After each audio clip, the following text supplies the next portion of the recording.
I børnehave.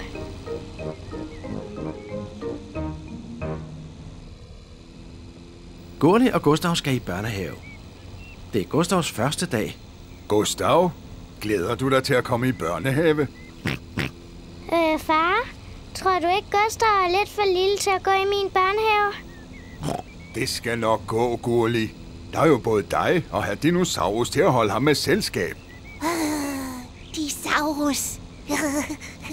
Men jeg vil lege med de store børn. Ikke Gustav og hans dinosaurus. Nej. Gurli vil ikke have Gustav med i børnehaven.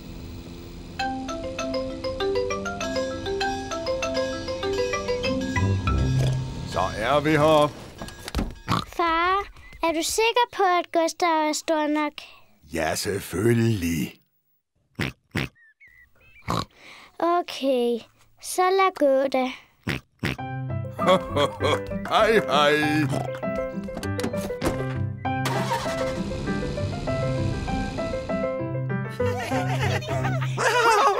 Frøken Gazelle passer børnene i børnehaven.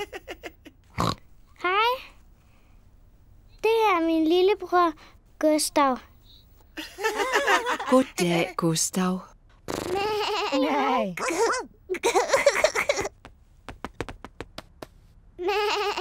Jeg ville ønske, jeg havde en lillebror ligesom Gustav. Vil du?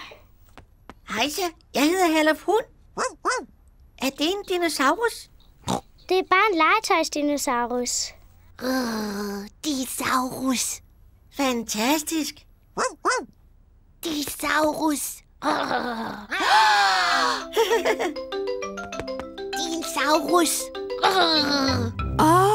Meget uhyggeligt.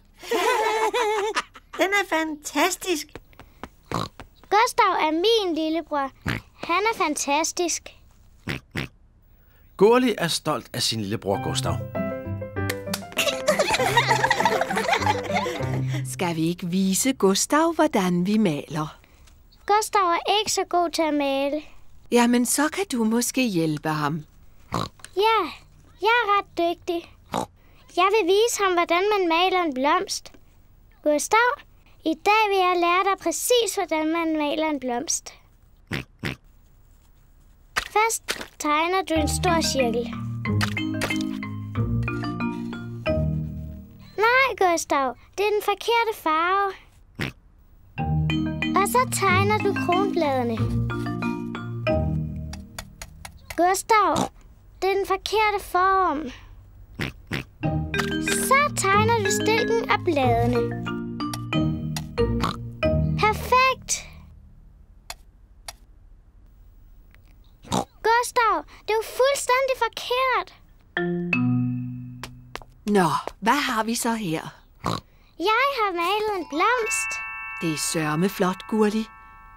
Og Gustav har tegnet en dinosaurus.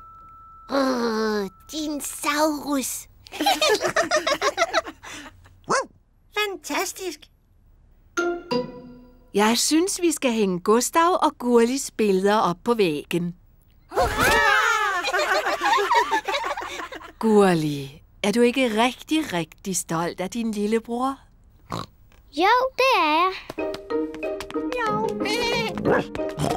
Nu lukker børnehaven, og børnene bliver hentet af deres forældre. Må Gustav også komme i morgen? Ja, og så kan han tegne et andet billede. Men hvad vil du så tegne i morgen, Gustav? Dinosaurus. Endnu en dinosaurus. Ja, måske kan du vise os alle sammen, hvordan man tegner en dinosaurus. Fantastisk. Ja, fantastisk. Fantastisk.